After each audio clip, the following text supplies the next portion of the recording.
15 जुलाई 2016 तुर्की के लिए सबसे ऐतिहासिक दिन जो आज तक वो कभी नहीं भूलेगा। क्या होता है कि उनके खुद के देश के कुछ लोग खुश नहीं थे अपने प्रेसिडेंट से, तो वो चुपचाप एक प्लॉट करते हैं तख्ता पलट का। एंड द वर्स्ट पार्ट, इसमें ना सिर्फ कुछ पॉलिटिशियन बल्कि कई सारे जो मिलिट्री लीडर्स थे वो भी शामिल थे। और जो चीज सबसे डरावनी थी कि खुद के देश के जो फाइटर पायलट थे वो अपने F-16 से दुश्मनों को नहीं बल्कि अपने ही देश के प्रेसिडेंट का जो प्लेन था उसको हंट कर रहे थे और अर्दोगान की जान बाल बाल बची थी। बट जो ये इंसिडेंट था ये एक बहुत गहरा घाव छोड़ के चले गया, जो एक ऐसे चेन रिएक्शन को स्टार्ट करता है कि तुर्की, जिसके पास कभी एक्सपीरियंस था नहीं एक जेट फाइटर बनाने का, वो 6 सालों के अंदर एक 5th जनरेशन जेट फाइटर को बना के तैयार कर देता है। Hello guys, I am Prince और आज की वीडियो में हम बात करेंगे तुर्की के इसी नई brand new 5th generation jet fighter KAAN के बारे में कि कैसे इन्होंने इतना इम्पॉसिबल सा टास्क अचीव करा, वो भी रिकॉर्ड टाइम में, जहाँ पे super powers like Russia, America, China, इनको कई दशक लग गए ऐसा वेपन प्लेटफॉर्म बनाने में। And the most important thing, Bharat अपने AMCA प्रोजेक्ट से क्या लेसन ले सकता है तुर्की के थ्रू। सो बिना वक्त को ज़ाया करे, लेट्स स्टार्ट द वीडियो।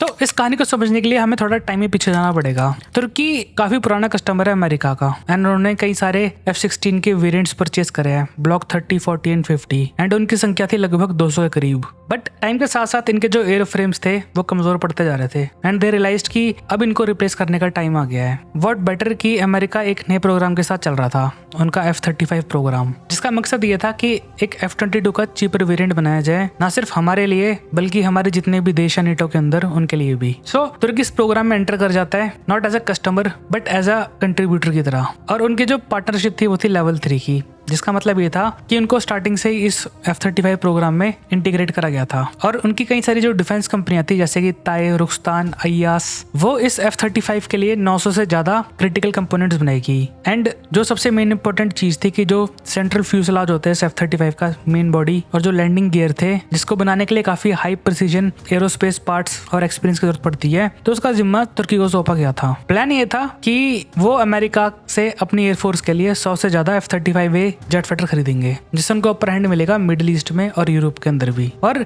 ये डील इतनी ज्यादा अच्छी थी कि तुर्की ने अपने कुछ पायलट्स को भेज दिया था अमेरिका इस F-35 की ट्रेनिंग के लिए। बट सब कुछ चेंज हो जाता है 2016 में। उनके कैबिनेट के कुछ लोग खुश नहीं थे अर्दोगान की लीडरशिप से, तो वो एक प्लॉट रचते हैं उनको उखाड़ फेंकने का with the help of military. But and time पे ये प्लॉट खुल जाता है और जो खुद के देश के प्रेसिडेंट थे वो अपनी एयरफोर्स से जान बचाते हुए भाग रहे होते हैं। बट जो सबसे बड़ा शॉकिंग और जो सबसे बड़ा बिट्रेयल था कि तुर्की ने ऑलरेडी इस सिनेरियो के लिए डिफेंस बैटरीज खरीदी थी अमेरिका से। बट अमेरिकन ने भी कभी नहीं सोचा था कि अर्दोगान के देश में तख्ता पलट हो जाएगा। तो एंड में ये होता है कि जो एयर डिफेंस बैटरीज थी पेट्रियट, उसके अंदर जो एक फ्रंट एंड फोर वाला सिस्टम होता है उसको इतनी डीपली इंटीग्रेटेड करा होता है कि वो अपने ही देश के प्लेन्स जैसे F-16 जेट फाइटर वो उन पे कभी लॉक नहीं लगा सकता, क्योंकि आज तक कभी अमेरिकन को जरूरत पड़ी नहीं थी अपने एयर डिफेंस सिस्टम से अपने जेट फाइटर को मार गिराने के लिए। बट ये उस दिन गले का फांस बन गया। And the worst part, Erdogan ने कुछ टाइम पहले ये डिमांड किया था कि जो उसके सोर्स कोड है वो तुर्की को सौंपे जाए इसी सिनेरियो के लिए। अगर इतने होने के बाद भी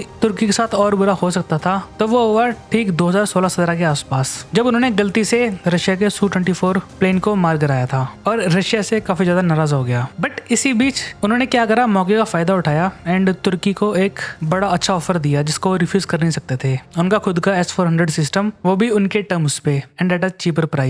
और जो प्रेसिडेंट थे अर्दोगान, उन्होंने एक बहुत बड़ा जियोपॉलिटिकल जुआ खेला। उनकी कैलकुलेशन ये थी कि वो रशिया का S-400 भी ले लेंगे एंड जो F-35 प्रोग्राम है वो उसमें टिके भी रहेंगे। So they will have a best of both world. But जो ये जुआ था ये बहुत बड़ा बैकफायर कर गया। अमेरिका ने साफ तौर पे कह दिया था कि अगर वो रशिया का S-400 खरीदेंगे तो उनको F-35 प्रोग्राम से निकाल दिया जाएगा। एंड इसका एक जायज रीजन भी ये था कि जो S-400 के सॉफ्टवेयर थे वो F-35 की जो प्रोफाइल है उसको आराम से डिकोड करके वापस रशिया में भेज सकते हैं। सो इफेक्टिवली F-35 की जो सबसे बड़ी एज है स्टेल्थ की वो खत्म हो जाएगी। और जैसे जुलाई 2019 में रशिया का पहला कार्गो प्लेन उतरता है S-400 की बैटरी लेके, तब अमेरिका ट्रिगर को दबा देता है। तुर्की को F-35 प्रोग्राम से धक्का मार के निकाल दिया जाता है एंड उनके जो 100 जेट्स का ऑर्डर था उनको उनके ऊपर परमानेंट बैन भी लगा दिया जाता है। And not only that, America अपने बहुत ही फेमस लॉ काटसा का इस्तेमाल करता है तुर्की को पनिश करने के लिए। उनकी जितनी भी कंपनीज थी उनसे सारे टेंडर्स छीन लेती है एंड जो उनका दुश्मन था ग्रीस, उनके साथ एक F-35 प्रोग्राम की डील कर लेती है। सो इन द एंड उनके पास सिर्फ 2 रास्ते बचे थे, या तो अमेरिका अमेरिका के आगे घुटने टेक देना या फिर कुछ ऐसा करना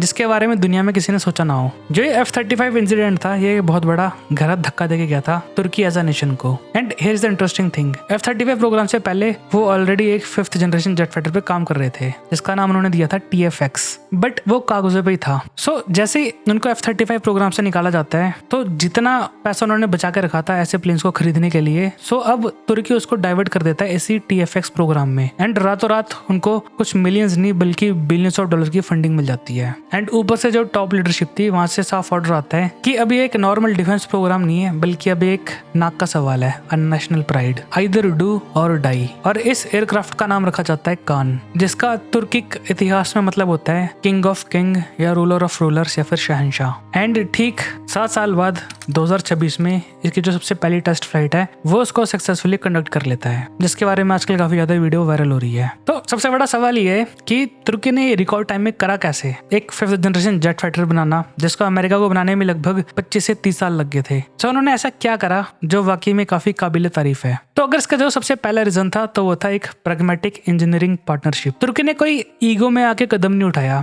उनको भी ये बात पता थी कि अगर वो खुद से बनाने बैठ जाएंगे तो उनको लग जाएंगे काफी ज्यादा साल एंड बिलियंस ऑफ डॉलर्स। तो उन्होंने क्या करा, यूके की ही एक कंपनी थी BAE सिस्टम्स, उनके साथ एक कॉन्ट्रैक्ट साइन करा 100 मिलियन पाउंड्स का। And to give you some context, ये वही कंपनी है जिसने डेडली यूरोफाइटर और जो F-35 का फ्रेम है उसको डिजाइन किया था। तो तुर्की ने उनको पकड़ा एंड जो जितना भी डिजाइनिंग था वो उनके हवाले छोड़ दिया और ब्रिटेन से इंजीनियर आकर अंकारा में उन्होंने कई सारी फैसिलिटीज को स्टैब्लिश करा, विंड टनल बनाई और जो एक स्टेल्थ शेपिंग होती है उनमें उनकी डायरेक्ट मदद करी। दूसरा इसका इतना फास्ट ट्रैक होने का रीजन था तो वो था इंटीग्रेटेड इकोसिस्टम। तुर्की ने बाकी देशों की तरह एक कंपनी के ऊपर बोझ नहीं डाला बल्कि जो एक काम था कान जेट फाइटर बनाने का उसको डिस्ट्रीब्यूट कर दिया कई सारी कंपनियों के अंदर। फॉर एग्जाम्पल जो उनकी कंपनी थी TAI, उनको जिम्मा सौंपा गया था कि उनको एयर फ्रेम बनाना है। जो दूसरी कंपनी थी एस्लियान, उनका ये था कि उनको जो एसा रेडार और जो इलेक्ट्रॉनिक वॉरफेयर है वो बना के देना है। जो तीसरी कंपनी थी रोक्स्तान, उनका काम ये था कि जो इंटरनल वेपन बे होता है किसी भी स्टेल्थ जेट फाइटर का उसकी मिसाइलें डेवलप करनी थी।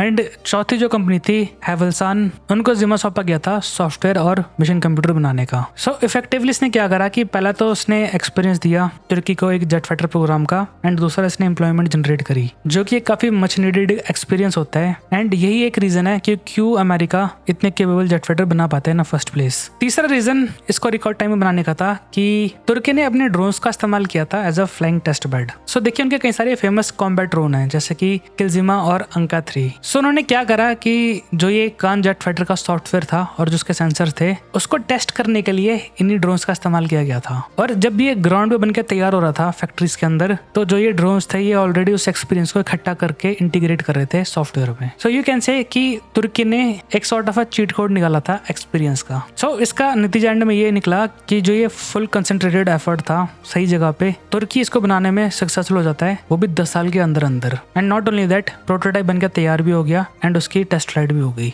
बट इस जेट फाइटर के अंदर एक बहुत बड़ा कैच है जिसको समझना बहुत ज्यादा जरूरी है और उस कैच का नाम है इसका इंजन। तुर्की चाहे जितना मर्जी पॉलिटिकल स्टंट कर ले कि उन्होंने रिकॉर्ड टाइम पे इसको बनाया है, प्रोडक्शन मॉडल तैयार करा है and may be one day वो पाकिस्तान को इसको प्रोवाइड करेंगे इंडिया के अगेंस्ट। बट जो अंदर की सबसे अगली रियलिटी है तो वो है इसका इंजन। उन्होंने टाइम बचाने के लिए क्या करा कि अमेरिका जिसने उनको धक्के मार के F-35 प्रोग्राम से निकाला था वो उनके पास दोबारा गया एक डील के लिए और वो था उनका इंजन जनरल इलेक्ट्रिक का F110। और अगर आपको ये इंजन सुना सा लग रहा है तो ये वही इंजन है जो अमेरिका अपने F-16 में इस्तेमाल करता है और ये 40 साल से भी ज्यादा पुराना है। और इतना पुराना होने के बावजूद भी जो उसकी कोर टेक्नोलॉजी है वो अमेरिका ने अपने हाथ में रखी हुई है। तो इसका सीधा मतलब ये है कि अगर तुर्की कल को इस जेट फाइटर को पाकिस्तान या इंडोनेशिया को या फिर किसी दूसरे देश को बेचना चाहेगा तो उन्हें हर एक एक्सपोर्ट के लिए अमेरिका से परमिशन लेनी पड़ेगी। अदरवाइज बिना इंजन के जो प्लेन है एक्चुअली वो प्लेन ही रहेगा, वो पत्थर की तरह खड़ा रहेगा रनवे के ऊपर। और अमेरिका जब चाहे इंजन की सप्लाई को रोक सकता है उस एक्सपोर्ट लाइसेंस को डिनाई करके।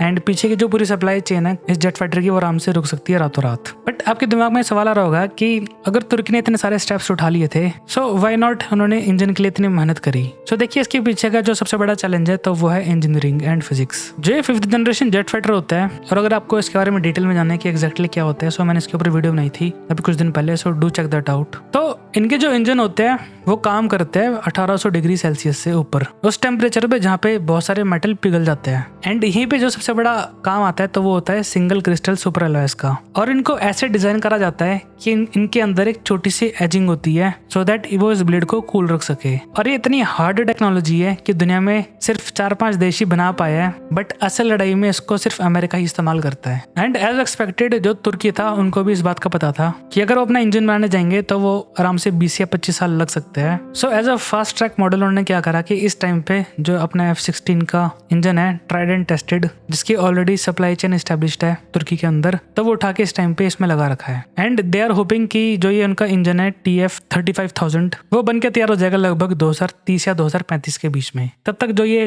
कान जेट फाइटर का एयर फ्रेम है वो काफी मैच्योर हो जाएगा अलॉन्ग विद इट्स सॉफ्टवेयर। और अब आते हैं इस वीडियो के सबसे अहम मुद्दे के ऊपर, जो हमारे भारत का खुद का 5th generation jet fighter program है एम का। इसके ऊपर मैंने एक्चुअली वीडियो बनाई हुई है, so do check that out also कि कहाँ पे भारत ने मात खाई है इस प्लेन को लेके। तो भारत इस एम का प्रोजेक्ट के लिए क्या लेसन सीख सकता है तुर्की से, एंड कैसे अगर हमने अपने कार्ड्स को सही तरीके से खेला तो जो 2034 की टाइमलाइन है इसके प्रोडक्शन की वो उसको हम आदि भी कर सकते हैं। सो जो सबसे बड़ा लेसन है, lesson number 1 in my opinion, तो वह है पॉलिटिकल विल का। जब डॉक्टर APJ अब्दुल कलाम जिंदा थे एंड उस टाइम पे वो इसरो और DRDO के साइंटिस्ट थे, तो भारत के पास एक भी मिसाइल थी नहीं। एंड उस टाइम की जो लीडरशिप थी उनको इस बात का काफी अच्छे से पता था, तो उन्होंने इस मिसाइल को एज अ वेपन प्लेटफॉर्म नहीं बल्कि इसको एक नाक का सवाल ले लिया था कि या तो इसको भारत बनाएगा या तो भारत घास खाएगा। एंड नतीजा single handedly doctor APJ Abdul Kalam ने भारत के लिए ना सिर्फ बैलिस्टिक बल्कि कई सारी ICBM मिसाइल भी बनाई थी। And I think political will matters the most, क्योंकि उस टाइम पे जो रिजल्ट है उनको एक्सपेक्ट करा जाता है एट एनी कॉस्ट। और इसका सबसे बड़ा एग्जांपल है तुर्की।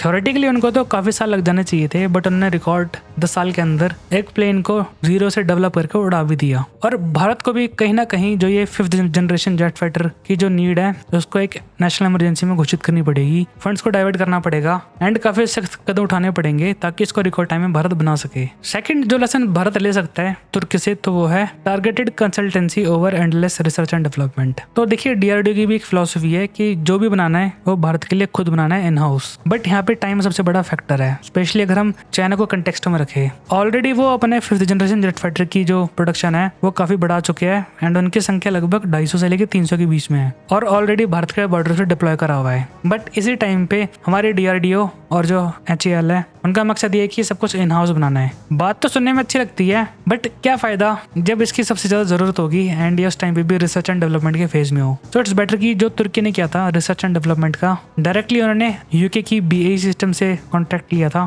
सो भारत भी एक फॉरेन कंसल्टेंसी ले सकता है कुछ क्रिटिकल कंपोनेंट्स को लेके, ताकि जो ये सालों का ट्रायल एंड एरर है उसके बीच में वक्त को जाया ना करे। इससे थोड़ा देखने को मिल जाएगा एंड इन दी एंड ये चीजें एक्सपीरियंस देखी ही जाएंगी। तीसरा जो लेसन है जो काफी कम लोगों को पता है भारत सीख सकता है तुर्की से, तो वो है इंजन और एयर फ्रेम की टाइमलाइन को सेपरेट करना। भारत ने अपना जो LCA तेजस था वो उसके लिए एक इंजन बना रहा था कावेरी, बट उसके चक्कर में सालों चले गए एंड में वो बन के अच्छे से तैयार भी नहीं हुआ। एमका के लिए हमने क्या करा है कि जो अमेरिका का GE414 इंजन है उसका चुनाव सही कदम था, लेकिन जो एमका का Mark II वेरिएंट होगा हमें उसको एज सुन एज पॉसिबल बनाना पड़ेगा with the help of some foreign country, जिसमें फ्रांस की साफरान सबसे ऊपर है। और ये भी रूमर्स निकल कर आ रहे हैं कि जो single crystal blade gate technology है फ्रांस उसको देने के लिए तैयार हो गया है, of course with substantial amount. So आपको क्या लगता है, if everything went normal and according to तुर्की, तो क्या वो इस जेट फाइटर को पाकिस्तान को देगा इंडिया को दबाने के लिए या नहीं? Do let me know your thoughts in the comments. और अगर आपको वीडियो पसंद आई हो या फिर आपकी ये कोई ओपिनियन या फिर कोई क्रिटिसिज्म हो, तो मेरा कमेंट सेक्शन आप लोगों के लिए ओपन है। तब तक के लिए मैं चलता हूँ। जय Hind, good bye, take care and prince out.